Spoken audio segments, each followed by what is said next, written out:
Welcome to this deep dive. To start things off, this episode is written and executive produced by Knight Andrews, and we are jumping right into a historical contrast today that, honestly, it sounds almost completely unbelievable. It really does, yeah. Right, so if you go back to 1960, Ghana and South Korea, they were not worlds apart economically, like at all. No, not at all. In fact, if you look at the GDP per person, Ghana was actually slightly ahead. I mean, Ghana's GDP per capita in 1960 was about $175, while South Korea's was sitting around $159. Which is just wild to think about now. Exactly. And, we're pulling this from the World Bank's data series, which tracks Ghana's GDP per capita starting in 1960. And we cross-reference that with FREID, which is the Federal Reserve economic data. Right, which is basically the gold standard database for economists. Yeah, exactly. And FREID lists that exact same World Bank indicator for South Korea as an annual current dollar series from 1960 onward. Okay, but we really need to pause right there for a second just to clarify what that metric actually means. Oh, for sure. Because, we're not saying that Ghana and South Korea had the exact same total economy back then. Right. South Korea had way more people. Exactly. South Korea had a much larger population, so its total gross domestic product, like the actual total size of its economic pie, was naturally bigger. But the real point we're making here is about income per person. Right. The average Ghanaian and the average Korean essentially started their post-1960 journeys from a roughly comparable economic baseline.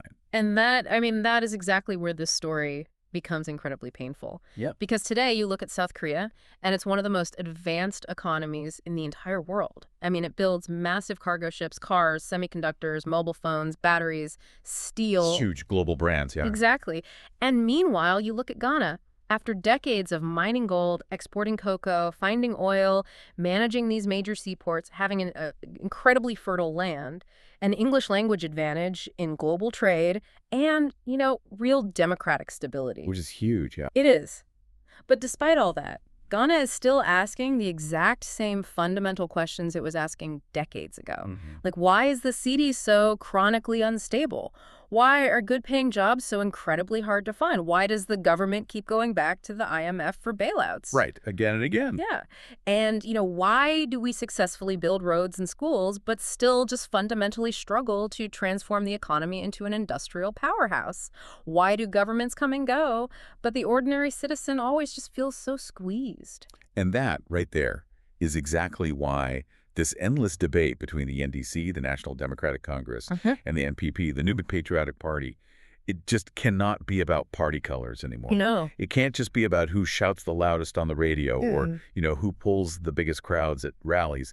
It has to be about numbers. Just the numbers. Right. Because the ultimate question isn't simply who won the elections. The real question you have to answer is who governed in a way that actually moved Ghana closer to its potential. And that brings us to the exact mission of our deep dive today. We are looking intensely at the last 16 years of Ghana's politics. The ultimate test environment. Literally.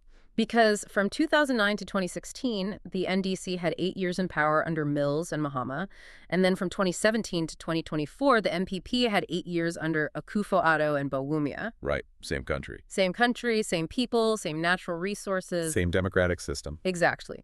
2 parties, 2 distinct records, and just one underlying question, which is, when you completely strip away the campaign slogans, what do the actual numbers show? Well, the NPP will argue forcefully for their record. Yeah. They will say, look at the free senior high school policy. Look at the rollout of the Ghana card. Look at our massive digitalization drive. Mobile money interoperability. Exactly. And they'll point to the early economic growth they achieved from 2017 to 2019 before all the global crises hit. Mm-hmm. And, we have to be clear up front. That argument has serious weight. It definitely does. I mean, free SHS alone changed the lives of millions of students. And digitalization is arguably one of the most serious state modernization efforts Ghana has seen in a generation. But of course, the NDC will respond to that. They'll say, well, look at the macroeconomic stability we delivered. Look at the full cycle GDP growth across our entire tenure. Right. Look at the inflation rate at the exact time we handed over power. Look at the fact that Ghana did not suffer a sovereign default under the NDC. And they will point directly to the sheer lived cost of the NPP's 2022 to 2024 crisis. Oh, absolutely. I mean, the massive inflation, the collapse of the city, the domestic debt exchange program where bondholders lost so much, the IMF bailout.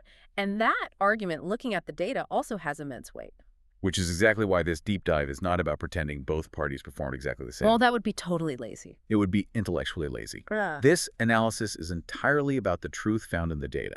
We are working from a massive stack of impartial sources today. Yeah, we have a comprehensive 20-metric research paper comparing both administrations. We've got official IMF technical assistance reports. Joint IMF World Bank debt sustainability analyses. And multiple years of the highly respected Bertelsmann Transformation Index, or PTI, reports. So just to be totally clear with you listening, where the NPP performed better, we will say so. Where the NDC performed better, we will say so. And where both fundamentally failed, we are going to call it out. Right, because to you listening right now, the problem is not that Ghana doesn't have potential. Ghana has always had potential. Exactly. Ghana had massive potential in 1960. It had potential under Nkrumah, under Rawlings, under Kufuor. It had potential under Mills and Mahama, and under Akufo-Addo and Bawumia.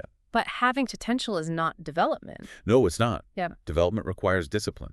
Development requires strong, independent institutions. It requires an aggressive export strategy, education that actually leads to industrial productivity. Right. It's leadership that protects the value of the national currency, controls inflation, manages debt, and creates tangible jobs. I mean, South Korea did not become South Korea by chanting political slogans. Definitely not. They became an economic powerhouse through long-term national discipline. So when politicians come around every 4 years asking for power, you have to ask, what did you actually do with the power when you had it? And that is the heart of today's story.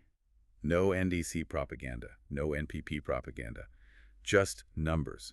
GDP growth, inflation, public debt, sovereign default, education, infrastructure, corruption, the cost of living. Because if Ghana and South Korea really once stood at comparable income levels, then the real tragedy we are examining today is not poverty. No. The real tragedy is lost time. Yes, lost time. And if we are going to stop losing time, the debate has to change. No more blind loyalty. You have to demand accountability based strictly on data. But before we can actually judge these two specific 16-year records, we need to understand the machinery of the state that both parties inherited. Oh, absolutely. Because neither the NDC in 2009 nor the NPP in 2017 walked into this pristine, perfectly functioning system. Far from it. To judge them fairly, you really have to look at the deeply entrenched structural realities they inherited. Our BTI sources trace a very turbulent historical path. Yeah, let's talk about that. Well, if you go back to the post-independence era under Kwame Nkrumah, the economy was heavily state-controlled. We are talking about import substitution strategies. Meaning basically trying to manufacture everything locally rather than importing it. Exactly. And they had these massive state-funded infrastructure projects that were largely financed by heavily taxing cocoa exports. But, when those global commodity prices dropped, the whole model just strained. And that strain eventually snapped. Right. It led to decades of political instability. I mean, from 1966 all the way to 1992, with just a few brief exceptions, Ghana was ruled by military juntas. Right. And the economic management during those periods was often erratic, alongside, frankly, pretty poor human rights records. By the early 1980s, the economy was just in an absolute freefall. And that's when the Provisional National Defense Council, the PNDC under Rawlings, had to completely reverse course ideologically. Yeah, they embraced those harsh structural adjustment programs, the SAPs, pushed by the IMF and the World Bank. We really need to explain what those SAPs entailed, actually. Yeah. Because the effects of them still echo into the present day. Go ahead. The IMF essentially came in and said, look, we will give you emergency funding, but you have to stop subsidizing everything. Yeah. You have to privatize state-owned enterprises, and you have to aggressively cut government spending. It was a brutal austerity mandate. Brutal. I mean, it forced liberalization, and it did stabilize the macroeconomy, but it came with immense social costs. People lost their jobs, the cost of living spiked, social services were just gutted. But, out of that really painful friction came a profound political milestone. Democratic consolidation. Yes, leading to the Fourth Republic. The BTI reports highlight the 2000 elections as a massive turning point. That was the first democratic transfer of power from the Rawlings-led NDC to John Kufuor of the NPP. And that proved to the world, and more importantly to investors, that the democracy wasn't just a facade. You could lose an election and actually hand over power peacefully. And that political stability was crucial. It eventually helped push Ghana into lower middle income status. But the 2026 BTI report points out a glaring, incredibly stubborn reality. Which is? Despite the democratic stability, the structural constraints on the economy remain severe. The report highlights that nearly half of all Ghanaians still experience multidimensional poverty. Okay, let's break that term down. Multidimensional poverty, because we aren't just talking about a low bank account balance here. No, it is much broader than that. Multidimensional poverty means looking at all the overlapping deprivations a person faces daily. Like a household might lack access to clean drinking water or adequate sanitation, reliable electricity, or just basic health care and education. It's the actual lived experience of poverty. Exactly. And the World Bank data from 2016 paints a very stark picture. 48.8% of the population was living below the $3.65 a day poverty threshold. And on top of that, you have this intense historical regional inequality, where the northern regions remain deeply marginalized in terms of infrastructure compared to the more developed South. And both parties also had to navigate an economy that relies far too heavily on raw commodities. I mean, they are exporting gold, cocoa, eventually oil, all in their raw forms. Why is that such a fatal flaw for a modern economy? Because it makes the entire nation completely vulnerable to global price shocks. Right. Think about it. If you are a country that manufactures and exports, say, advanced microchips, you control a lot of the pricing power because your product requires complex human capital. But if you just export raw cocoa beans, your national budget is entirely at the mercy of traders in London or New York. You have no leverage. None. If the global price of cocoa drops by 20%, your government suddenly has a massive hole in its budget, and there's absolutely nothing you can do about it locally. And you combine that with a massive informal sector, right? Like millions of people working as market traders or artisans in unregistered small businesses where tax collection is incredibly difficult. Right, so you have a state that constantly struggles to raise basic revenue. Okay, so let me make sure I have my head wrapped around this. It sounds like taking over as the CEO of a company that has phenomenal PR, massive brand recognition globally, but a fundamentally broken supply chain. That is a very good way to put it. Both the NDC and the NPP had to deal with this exact same base reality. They both inherited the same broken machinery. So how do we measure who actually did better with it? Well, we measure it by looking rigorously at the macroeconomic scorecard provided in our 20-metric research paper. Okay, let's dive into that. Let's start with the ultimate headline number, which is gross domestic product, or GDP growth. This is the measure of how much the total economic pie is actually expanding. And on this specific metric, the scorecard gives a clear win to the NDC. They score 7 out of 10 compared to the NPP's 6 out of 10. Okay, let's unpack the actual numbers behind that score to see why. The NDC's average growth from 2009 to 2016 was roughly 6.5 to 6.7%. The NPP's average from 2017 to 2024 was about 4.9%. Right. Now, looking at the data set here, I see a massive outlier for the NDC in 2011. They hit 14% growth. Yes. That looks like an anomaly. Like, what happened there? Context is everything with raw data, and you've hit on a crucial piece of it. That 14% surge in 2011 was not necessarily because the NDC suddenly became economic geniuses overnight. Right. It was mechanically driven by the start of commercial oil production at the Jubilee Field. When a country goes from producing 0 barrels of commercial oil to exporting millions of barrels, the GDP calculation registers a massive one-off structural boost. Wait, let me stop you there. If that 14% growth was just a one-off oil bump, doesn't that unfairly skew the NDC's overall average? Like, why do they still get the higher score if we know the numbers were totally flattered by the oil? That is exactly what the research paper tests. Oh, really? Yeah. And the finding is that even if you statistically strip out that 2011 oil distortion to find the underlying non-oil growth rate, the NDC's overall average still remains highly competitive and much more consistent across their 8 years. I see. Now, we have to look at the NPP's trajectory to compare. The NPP actually started their tenure incredibly strong. Between 2017 and 2019, they were consistently posting impressive growth rates between 6 and 8%. Right, but we all know what happens next. The floor just completely falls out. It does. In 2020, growth plummeted to 0.5%. Wow. Now, the NPP will rightfully point to the global COVID-19 pandemic shutting down global trade, which is fair. The economy did rebound briefly after the lockdowns, but then it slowed agonizingly again.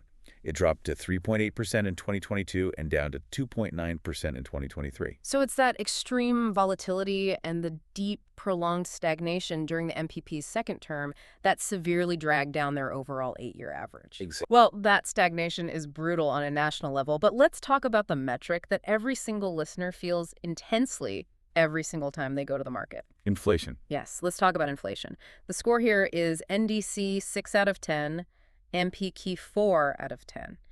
Now, again, to be completely fair to the data and impartial to the MPP's record, they achieved something highly significant early on. They did. Between 2018 and 2020, they managed to wrestle inflation down into the single digits.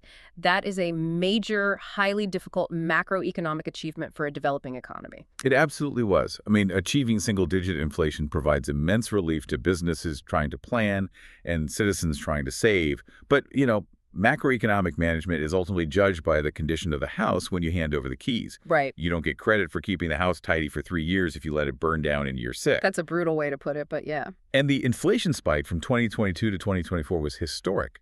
According to the data, headline inflation hit a 21-year high of 54.1% in December 2022. 54%. Yes. And it wasn't just a brief spike, It averaged an agonizing 38.1% across the entire year of 2023. I really want us to dwell on that 54.1% figure for a second, because saying 54% inflation sounds almost clinical until you explain the mechanics of what that actually does to a human being. Yeah, let's break it down. Imagine you are a market trader in Accra. You sell cooking oil. You buy a jerry can of oil for 100 cedis on a Monday, and you sell it for 110 cedis on a Wednesday, thinking, hey, I made a 10 cedi profit to feed my family. Right. But when you go back to your supplier on Friday to restock, the new wholesale price is suddenly 150 cedis. Not only did your profit vanish, but your original working capital can no longer even buy the same amount of inventory you started the week with. You are working harder and getting poorer simultaneously. Exactly. Or imagine a family that saved 50,000 cedis over 10 years to build a small house. At 54% inflation, the cost of cement and iron rods more than doubles in 12 months. Their 10 years of saving just evaporated? That isn't just a bad economic statistic. That is a fundamental erasure of human effort and dignity. That is precisely the mechanism of inflation.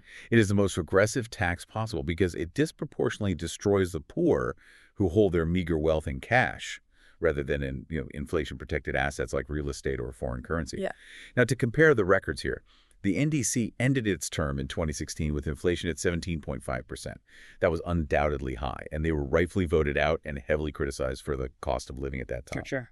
But 17.5% is just a fundamentally different universe than the 54% terminal inflation the MPP presided over. And that 54% inflation didn't just evaporate domestic savings, right?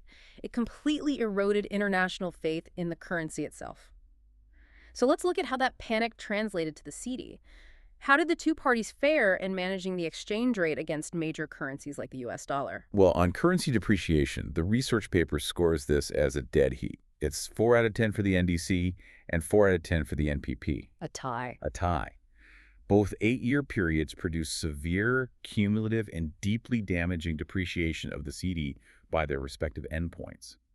Neither party figured out how to structurally defend the currency over the long term. I really want to push on that. Why is it so hard to defend the cedi? I mean, both parties throw brilliant economists at the central bank. Why does the currency always eventually collapse? Because a currency's value is ultimately a reflection of a country's trade balance and its underlying economic structure. We talked earlier about structural import dependence. Let's explain the mechanics of that. Please do. Ghana imports heavily.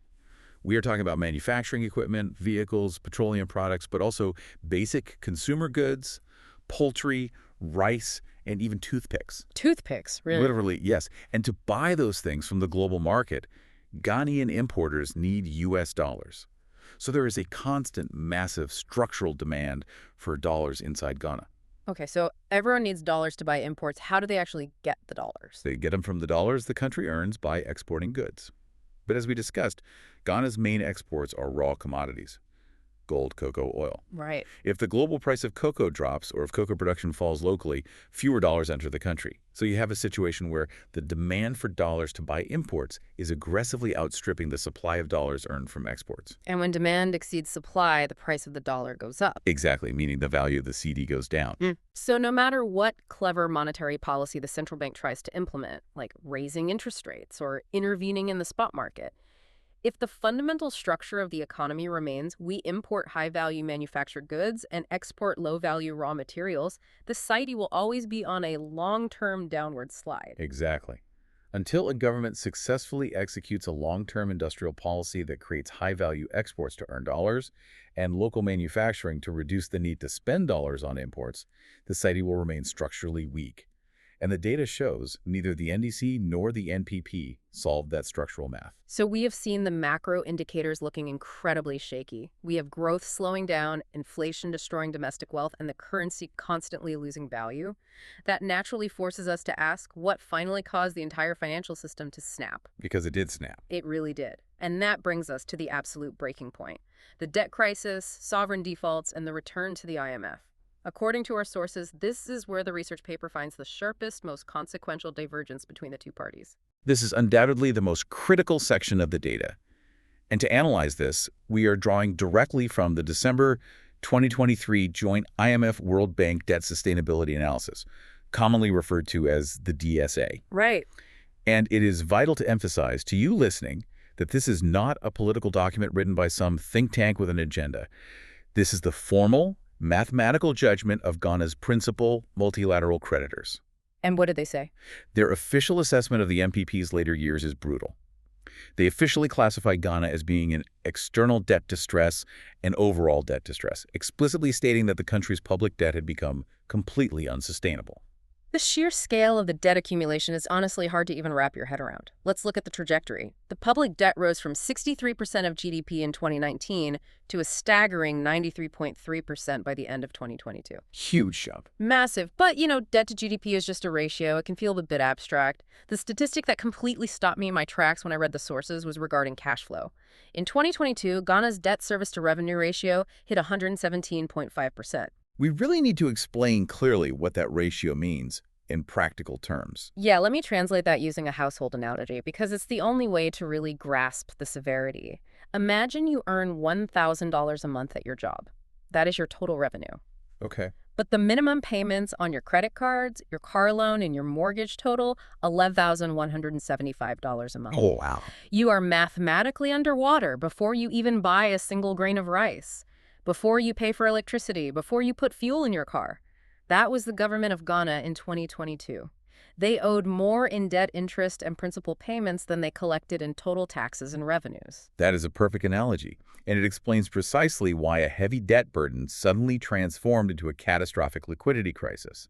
Because the government's revenues couldn't even cover its debt obligations, it had to dig into its savings, its foreign exchange reserves, just to keep the lights on. Right. As a result, the gross international reserves held by the central bank completely collapsed. They fell by about $6.5 billion, leaving the country with just $1.4 billion by the end of 2022. And look, $1.4 billion sounds like a lot of money to an individual. But for a nation of over 30 million people, it's terrifyingly small. The sources note that $1.4 billion was only enough to cover 0.7 months of prospective imports. Less than a month. The country was literally weeks away from running out of the foreign exchange needed to buy critical fuel, life-saving medicines, and basic food supplies on the global market. Now, if you listen to the political defense mounted by the NPP, they argue fiercely that this crisis was not their fault. Naturally. They argue it was caused entirely by external, uncontrollable global shocks. Specifically, the COVID-19 pandemic shutting down the global economy, followed closely by the massive economic and supply chain fallout from the war in Ukraine. Right. So, does the IMF data back up that defense? This is where we have to navigate the facts with absolute care. The IMF debt sustainability analysis explicitly acknowledges those global shocks. The pandemic was real. The tightening of global financial conditions was real. The massive disruptions to global supply chains and energy prices due to the Ukraine war, all real. But, and this is the crucial nuance the data provides, the IMF clearly states that these severe external shocks interacted with pre-existing fiscal and debt vulnerabilities. Meaning the house was already structurally compromised, heavily leveraged, and made of straw long before the global hurricane even hit. Precisely. In fact, if you look at the timeline in the data, it destroys the narrative that Ukraine caused the collapse. Ghana actually lost access to international capital markets, meaning international investors flat out refused to lend the government any more money because it was deemed too risky in late 2021. Wow. That was before the global inflation shock of the Ukraine war fully peaked in early 2022. The vulnerability to those external shocks had been painstakingly built through years of prior fiscal choices, aggressive and expensive debt accumulation, and a gradual, undeniable weakening of international investor confidence. So what happens when a country hits that mathematical wall and loses market access? You are forced to go to the lender of last resort, which is the IMF. But the research paper highlights a massive defining difference in how these two administrations handled their respective crises. What's the score? The score on the IMF and sovereign default metric is NDC 6 out of 10, NPP 3 out of 10. Wait, I can hear a skeptical listener right now saying, hold on, both the NDC and the NPT drove the economy into a ditch and had to run to the IMF for bailouts. Why is there a 3-point gap in the score? Because of what happened during those crises, specifically regarding the sovereign debt. Let's look at the NDC's record. Under President Mahama, the NDC went to the IMF in 2015. They were forced there after severe fiscal slippages, overspending during the 2012 election cycle, and the deep economic slowdown caused by the devastating power crisis. Right. But crucially, the NDC did not default on its sovereign debt. They took the IMF medicine, implemented austerity, and managed to stabilize the macroeconomy without breaking the fundamental legal contract with their lenders. And the NPP. The NPP, however, oversaw a formal sovereign debt default. To qualify for their $3 billion IMF bailout in 2023, the IMF demanded that Ghana's debt be brought back to sustainable levels. Because the debt was so massive, the only mathematical way to achieve that was for the government to stop paying its debts and force its creditors to take massive losses. Wow. And for domestic creditors, this was executed through the Domestic Debt Exchange Program, or the DDEP. We really need to unpack the DDEP because it wasn't just some abstract, high-level financial maneuver happening in boardrooms. The DDEP was a financial earthquake for everyday citizens. Let's explain the mechanics of a haircut, which is the financial term for what happened. A haircut means enforced, involuntary losses. Imagine a local Ghanaian bank or a pension fund managing the retirement savings of teachers and nurses. Okay. They took the money entrusted to them and bought government bonds because government bonds are supposed to be the safest, most risk-free investment in any country. The government promises to pay them, say, 19% interest every year and return the principal in 5 years. Right. It's the absolute bedrock of the financial system. Exactly. But under the DDEP, the government essentially turned around and said, "We are broke. We cannot honor that contract. We are tearing it up. Instead of 19% interest, we will pay you maybe 5% or 9%, and instead of giving you your principal back in 5 years, you will have to wait up to 15 years. And the mechanism of that is just devastating.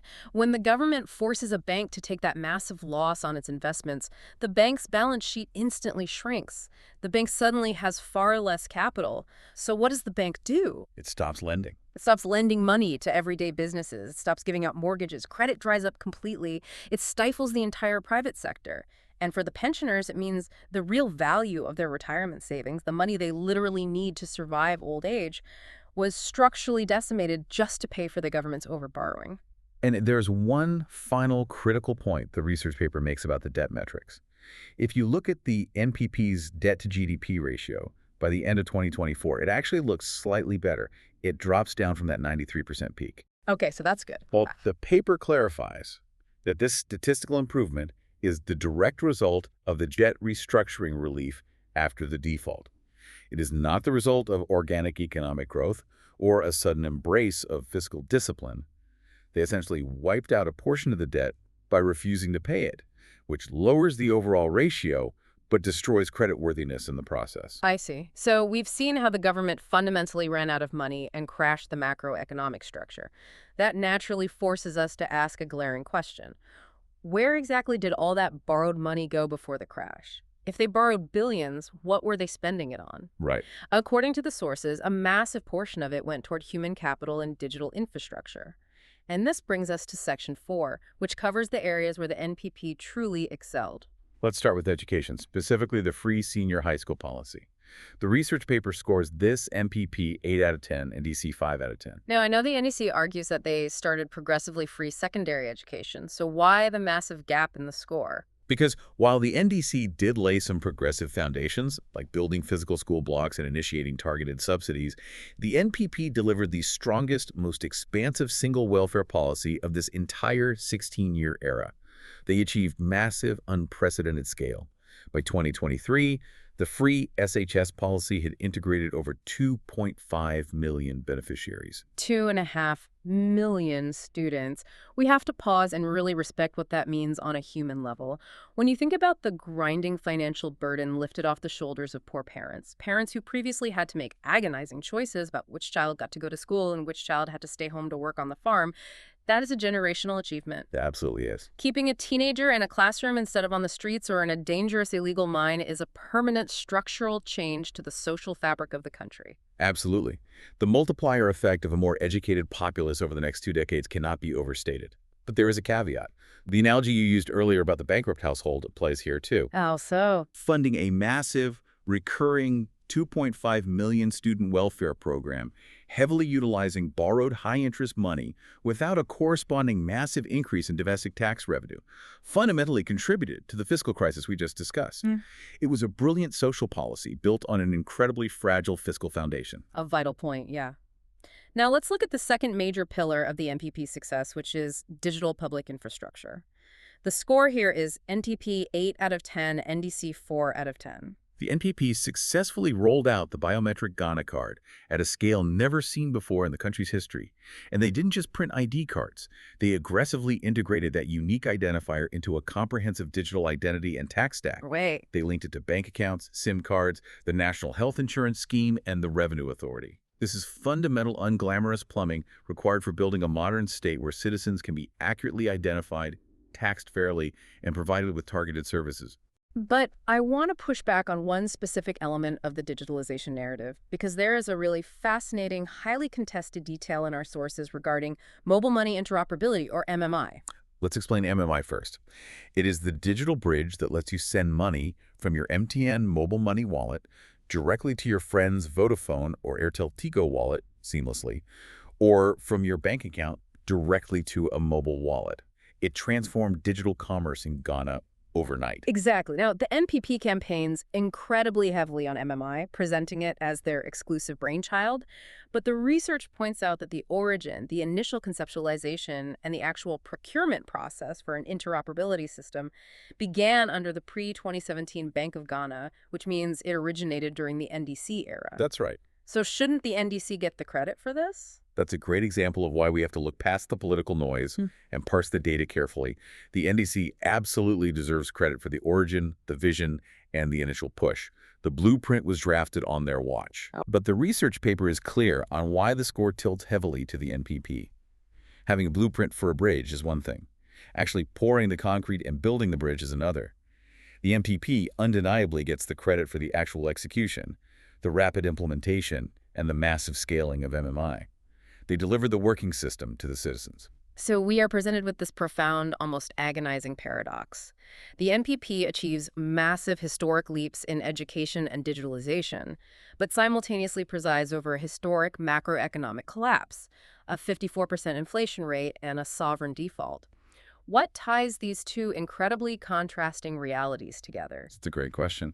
Why is the state's capacity to manage its money so inherently volatile, regardless of who is in power? To understand that leakage, we have to look at the institutional plumbing. That brings us to the cancer of systemic corruption and institutional integrity.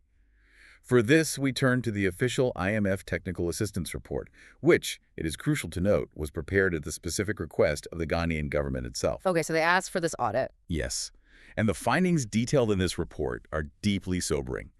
The Commission on Human Rights and Administrative Justice, CHRJ, formally estimates that Ghana loses approximately 13.5 billion cedis annually to corruption. 13.5 billion cedis every single year, just vanishing into thin air. Yes, and the IMS report is explicitly clear. It states that this corruption is systemic, deeply entrenched, and prevalent regardless of which political administration is currently occupying the Flagstaff House. Wow. It points out that public financial management in Ghana suffers from a recurrent, chronic problem of weak budget credibility. Explain the mechanism of weak budget credibility to me. Like, what does that actually look like in practice? It leads directly to the accumulation of massive expenditure arrears. Yeah.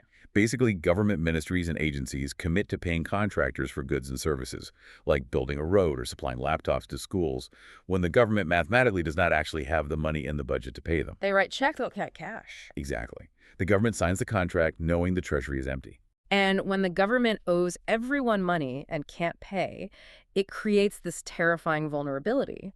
The IMF report notes that this massive backlog of unpaid invoices creates a severe risk of discrimination in deciding which contractors get paid and in what order. Which is huge. I mean, think about the leverage that creates. If I am a contractor and I took out a high-interest bank loan to build a government clinic and the government hasn't paid me in 2 years, I am desperate. I am facing bankruptcy. Right. In that environment, I might be highly incentivized to pay a 10% kickback to a government official just to get them to move my invoice to the top of the pile and finally pay me the money they already legally owe me. It breeds extortion. Precisely. It creates an artificial bottleneck where bureaucrats can extract rent. But the data point that truly exposes the systemic risk is regarding public procurement. The sources reveal that over 40% of public procurement by value is done through sole sourcing and restricted tendering. Over 40%. We need a functional analogy to explain why that is so dangerous to the national purse. Go for it. Imagine you are a homeowner and you need a new roof. The standard, efficient way to handle that is competitive procurement.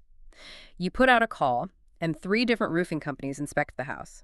Company A bids 10,000 CDs. Company B bids 9,000. Company C bids 8,500.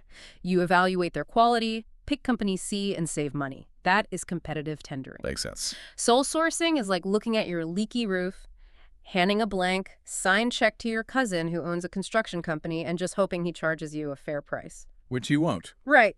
Now, the law absolutely allows sole sourcing for genuine emergencies. If a bridge collapses, you don't spend 6 months running a tender. You hire a company immediately to fix it. But when over 40% of the entire state's massive buying power is spent without open competition, it's no longer about abundances. Well, It is a structural invitation for theft. It provides a massive legal avenue for incumbents to inflate contract prices, reward party financiers, collect massive kickbacks, and funnel state resources directly into political war chests to fight the next election. and that inefficiency is a massive driver of the debt accumulation we discussed earlier.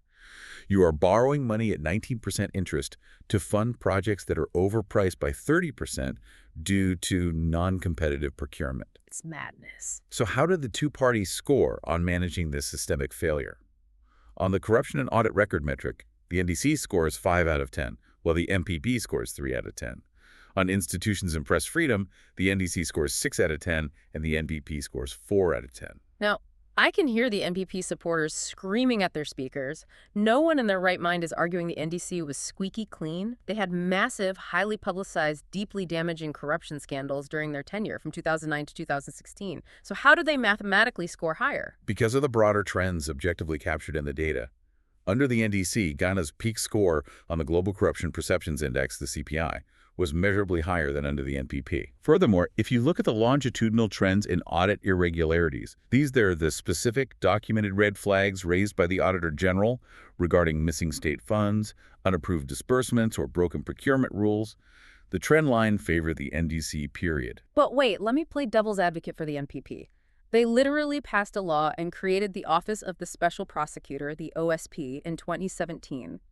Their stated goal was to create an independent body specifically to fight corruption. Shouldn't that massive institutional step boost their score significantly? Creating the OSP was undeniably a positive institutional step on paper, but in practice, the research penalizes the NPP because that positive step was completely overshadowed by a severe, documented deterioration in the broader institutional atmosphere. How so? The NPP is heavily penalized in the scoring for the highly controversial forced removal of the Auditor General, Daniel Domelevo. Explain why that specific event matters so much to the data. The Auditor General is arguably the most important anti-corruption official in the state. Their constitutional job is to independently audit the government's spending and tell the public if the government is breaking the rules. Right. When a sitting government utilizes aggressive executive maneuvers to force out the independent official whose explicit job is to investigate their spending, which is exactly what happened with Dalmalevo.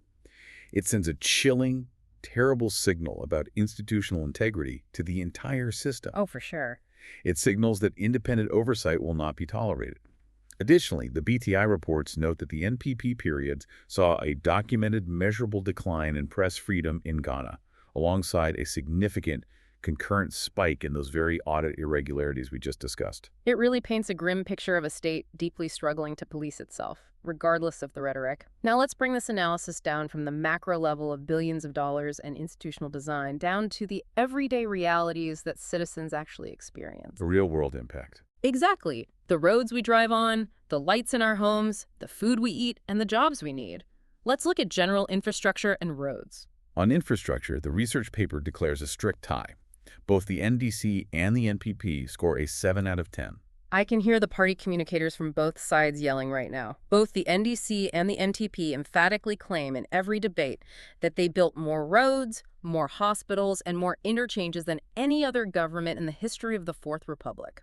Why does the data call it a tie? Because the political claims surrounding infrastructure in Ghana are deeply entangled, highly partisan, and often deliberately misleading. Many massive, highly visible projects that were triumphantly commissioned with great fanfare by the NPP were actually designed, procured, and started by the NDC. I see. Conversely, many vital projects the NDC initiated were funded and completed by the NPP. Both parties undeniably built significant, highly visible, much-needed assets across the country: regional hospitals, major road networks, complex interchanges. Yeah. But without a forensic, independent, project-by-project audited data set to verify exactly who funded what and at what value, the fairest assessment of the available macro data is a tie. Fair enough. But let's move to a sector where the impacts are painfully clear: energy. Because there is one word that triggers absolute trauma for Ghanaians, and that is dumbsore. The multi-year crisis of rolling power outages. How do the parties score here? On energy, the NPP edges out the NDC, scoring a 5 out of 10 against the NDC's 4 out of 10. The NDC rightly takes a severe, undeniable penalty for the dumbsore crisis. It was awful. It wasn't just an inconvenience. It mechanically crippled small businesses, destroyed artisan livelihoods. Think of welders, tailors, cold store operators. It disrupted hospitals and deeply scarred the overall economy during their tenure. Wait, if the NPP came in and basically kept the lights on, ending the daily trauma of dumbsore, why do they only get a 5 out of 10? Why isn't that an 8 or a 9? Because solving the physical problem created a massive fiscal problem. While the NPP inherited a stabilized fiscal power supply, and it's important to note that much of the new generation capacity that ended dumbsore was actually contracted in the final years of the NDC era, the NPP completely failed to solve the massive, crippling financial debt accumulating within the energy sector. Explain the mechanism of that debt. How do you have electricity but lose money? It comes down to what are called take-or-pay contracts. To solve the desperate power shortage, the government signed contracts with independent power producers promising to pay for the electricity they generated, whether the national grid actually needed to use it or not. Wow.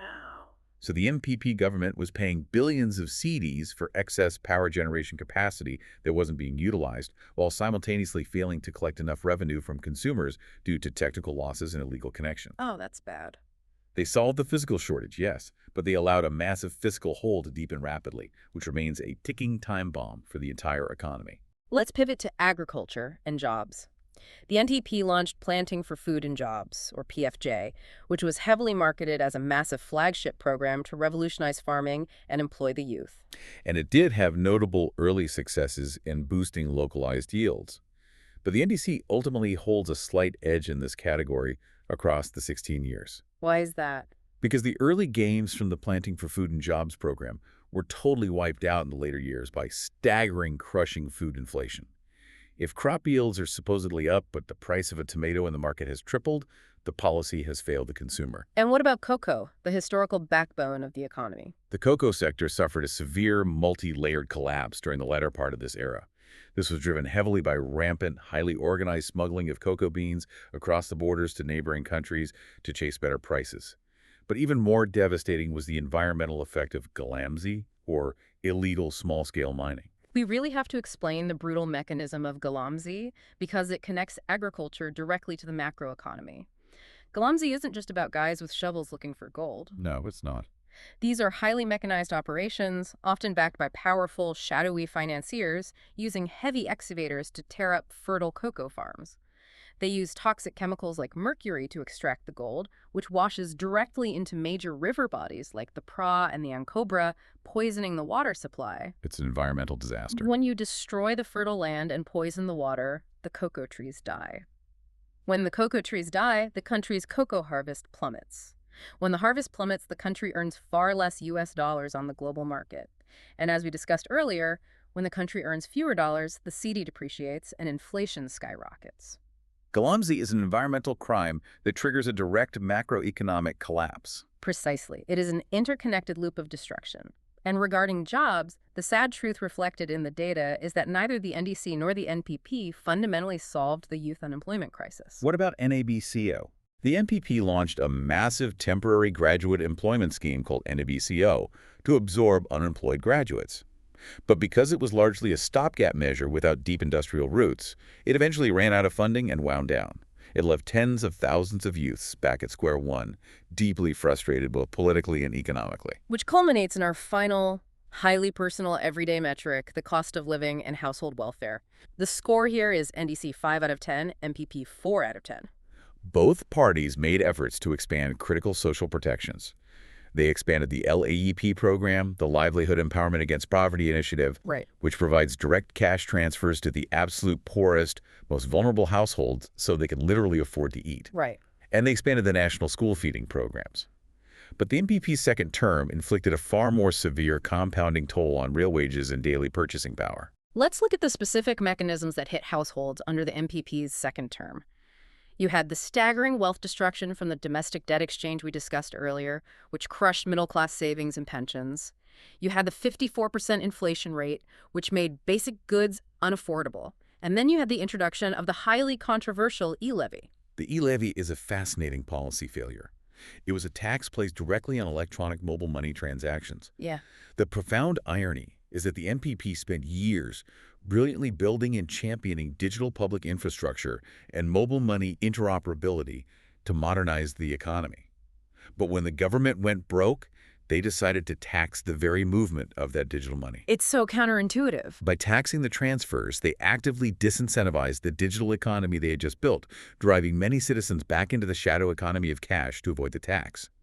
The combined weight of the e-levy, inflation, and debt haircuts delivered a massive hit to everyday household welfare that ultimately offset the undeniable financial benefits provided by programs like free SHS. So after taking this incredibly deep dive through all the macroeconomic mechanics, the institutional vulnerabilities, and the everyday realities of 16 years of governance, we finally arrive at the ultimate tally.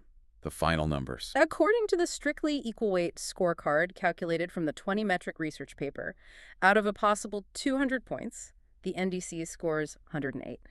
The NPP scores 96. It is absolutely vital to interpret that final numerical truth carefully. Right. A score of 108 to 96 does not mean the NDC was a flawless, visionary administration and the NPP was a terrible, complete failure. That is a partisan reading. Which we are avoiding. Exactly. What the data objectively tells us is this.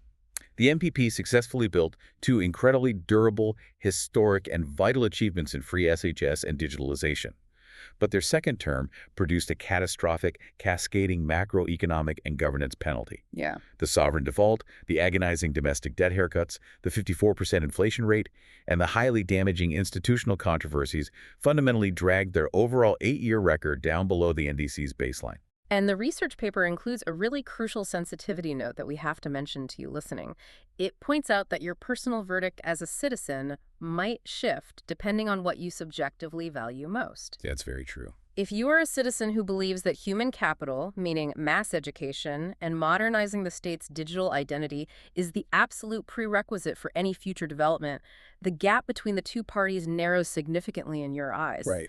But if you are a citizen who cares more about strict debt sustainability, protecting your hard-earned savings from the ravages of inflation, and preserving the integrity of independent institutions like the Auditor General, then the NDC's lead over the NPP widens even further. Exactly. The verdict is a sectoral truth, not a partisan absolute. And this brings us right back to the hook we started with at the beginning of this deep dive. That unbelievable, sobering comparison from 1960. Yeah, Ghana sitting at $175 per capita, while South Korea sat at $159. Ghana's tragedy isn't poverty. It isn't a lack of natural resources. It isn't a lack of brilliant minds or hardworking citizens or vast potential. Ghana's tragedy is lost time. It is generations of time lost to a fundamental lack of national discipline. South Korea didn't achieve its economic miracle through catchy party slogans or tribal voting blocs. They achieved it through long-term, relentless discipline in industrial policy, exports, and the rigorous building of state capacity. Which leaves us with one final, deeply provocative thought for you to ponder long after this deep dive ends. We explored the mechanics of procurement earlier, noting that over 40% of all government contracts are handed out without open, competitive tendering. Right. If nearly half of the nation's immense wealth is distributed through sole sourcing and restricted contracts, regardless of whether the NDC or the NPP is in power, we have to ask ourselves a very hard, uncomfortable question. And what's that? When millions of Ghanaians stand in line for hours to go to the polls, are they really voting for a fundamental change in national economic strategy? Or are they just voting for whose turn it is to distribute the state's wealth to their allies for the next 4 years? That is the question that should keep every single voter awake at night. Look past the political noise. No. Demand data, demand strict accountability, and most importantly, demand national discipline. Thanks for joining us on this deep dive.